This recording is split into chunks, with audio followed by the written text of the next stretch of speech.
Well, friends, the Challenger, I decided to really dive in deeply and get really insane.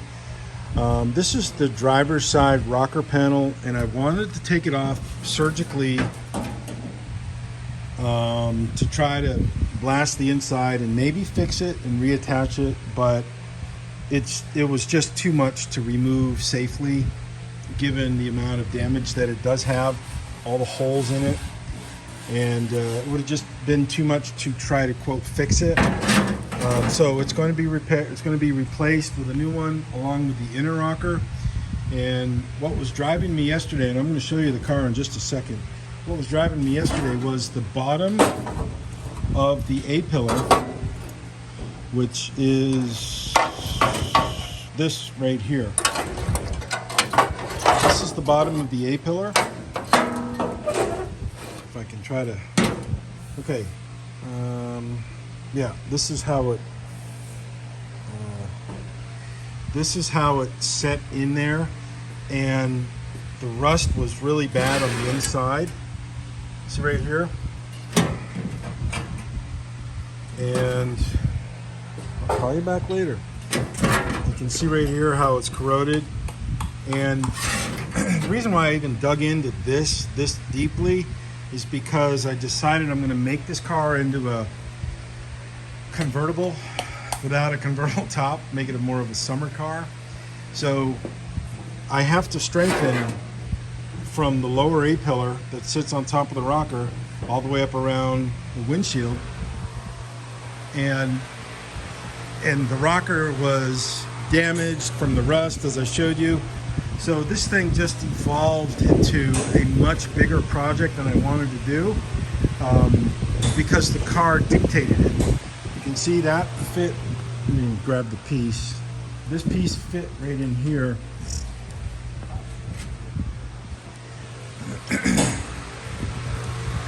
And the purpose of this video is just to describe this thing fit in here,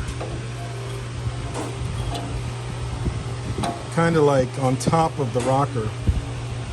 It went in here kind of like that, and that's rotted, so I need to strengthen this right in here going up into the A-pillar around the windshield, some kind of a tubing, some kind of a structure, reinforce it. You know, I wanted to take the rocker out surgically so I can get access into here and get access into there, but it's just so badly boogered up in the taking apart process, so I decided just to rip them out and start from brand new scratch. So I'll wait to take this one out, this rocker out, when I get the new ones. So this is going to stay like that for right now. This is going to have to come off because when you change rockers on this car, that B-pillar has to come off, and a lot of the A-pillar lower assembly has to come off. You can see right here how it's rotted. And you can see this white stuff, that's still active rust, ongoing, that I'm going to have to dig out. So this side's going to come out. So this whole front end, the whole cowl wants to fall down, and I'm going to have to support that. And I knew it would.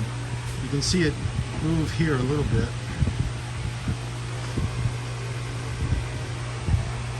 So the whole cowl is going to have to be supported along the windshield frame to support all this. Now all this is going to have to come out too, because look at all that rot. Look at how all that's just horrible stuff in there. And I'll call you back in a minute, sorry. Now it's just really bad, really bad, folks. So, but it's a deep dive car to get it fixed properly. You know, there's a lot of people that make videos and they put them up of stitching together this piece or that piece, which I guess is a way to do it. You know, if your frame rail's bad, some people cut it out and put a section in. I'm not going to do that. I'm going to change the whole thing, whole frame rail.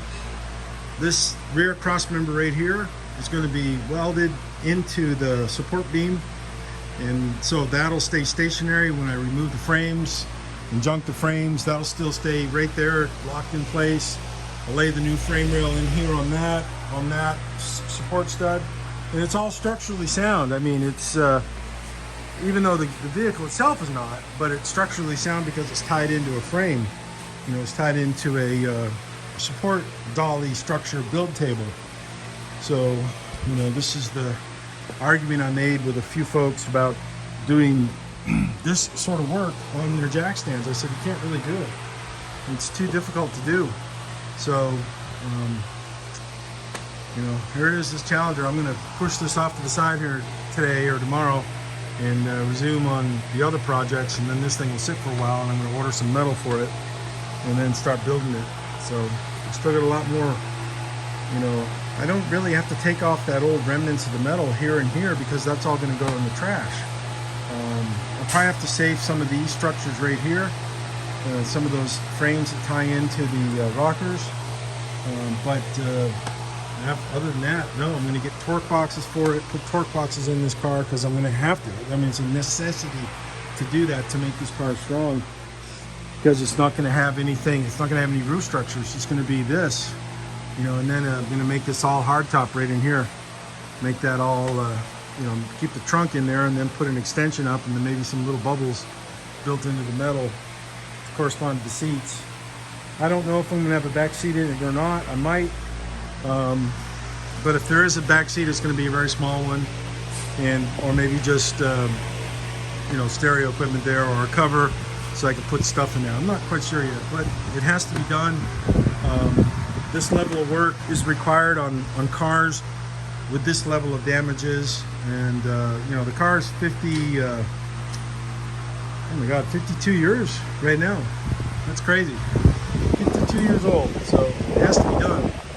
So I submit to you that your cars that you may have restored 15, 20 years ago and you didn't go this far, those problems that I'm having right here in this car, you might most likely have those same problems in your car.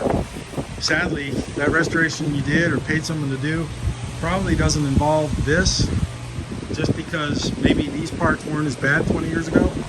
You know, 20 years of rust really penetrates deeply into these areas, so hopefully you're okay, but maybe you're not.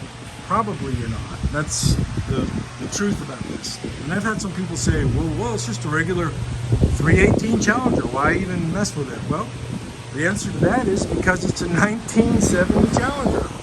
You know, it's a 70 Challenger. It's worth doing because these cars are worth some money. And they're worth it because they're just so rare. There's just really not many left. And I don't think there's really any left that are survivors in a barn or field that can be pulled out. There might be a few left. You know, it's possible to do.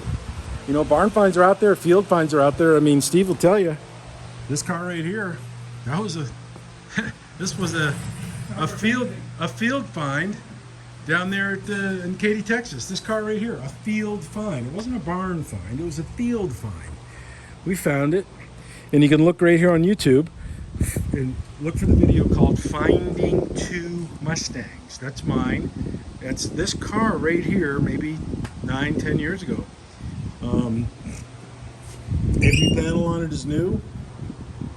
You know, my friend Steve, that guy right there, he did not want to do this kind of work. He wanted to do it, hey, let's put quarter skins on. I said, no, we got to take the whole thing off. He said, well, the roof's good. And I said, no, the roof may look good, but underneath it's going to have rot. I promise you that. So he kind of like, okay, I'll believe you. And then he said later, I'm glad we did it that way, because underneath here, all kinds of roof rot in the structure, all that. So this is all, and we have got pictures to show this car underneath this quarter panel. All that's been rebuilt. All the structures rebuilt, blasted, painted, you know, primed and painted. So it's perfect.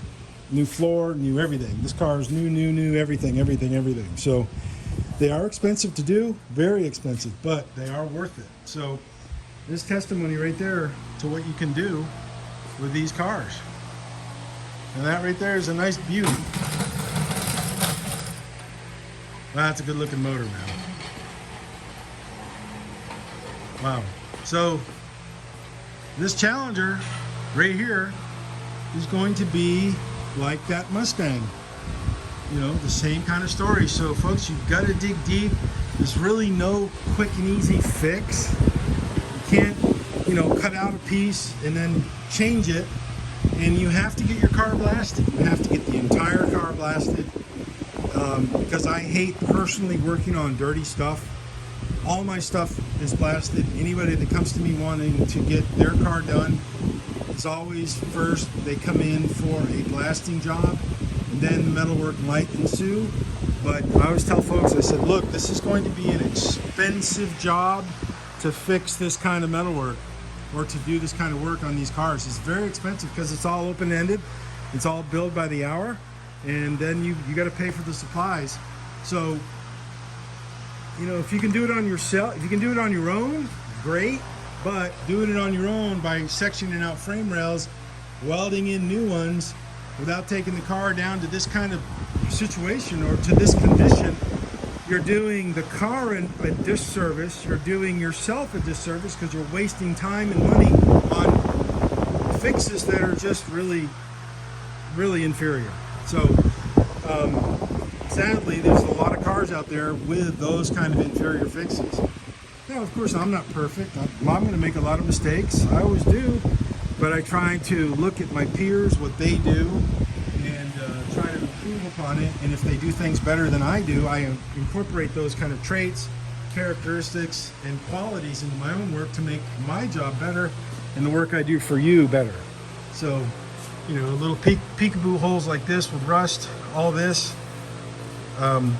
Unless you blast your car, folks, unless you get it media blasted, you go in here and you dig in and you try to replace this piece with a piece that's sectioned in like all the other, you know, folks on YouTube do, you're never going to fix it. You're going to be chasing your tail forever. You have to get the car media blasted. You have to. Don't just send it to anybody. Don't just send it to anybody that does blasting. They blast one day, they blast big steel beams, and the next day they might blast wheels, the next day they might blast a car. You will get your car screwed up. I know from first-hand experience, a friend of mine who started a blasting business up in Canyon Lake, he's blasting some cars. He screwed up a couple cars, and I told him he screwed up. You know, I told him, you screwed that up. And, you know, I'm not being mean, not being cruel, I'm just telling him the truth. And he knows it, and so he's got some issues with the customer. You know, find a blaster who's going to just do cars and maybe aluminum stuff and some wheels and have the specialities for that. The only people I know in Texas that do that are myself and Douglas Katz up in Dallas. He's, the name of his business is, man, I can't remember. I don't even think he has a webpage, but if you want to get through to him, if you're up in North Texas, let me know, send me a PM and I'll give you his information. Okay, see ya, choose.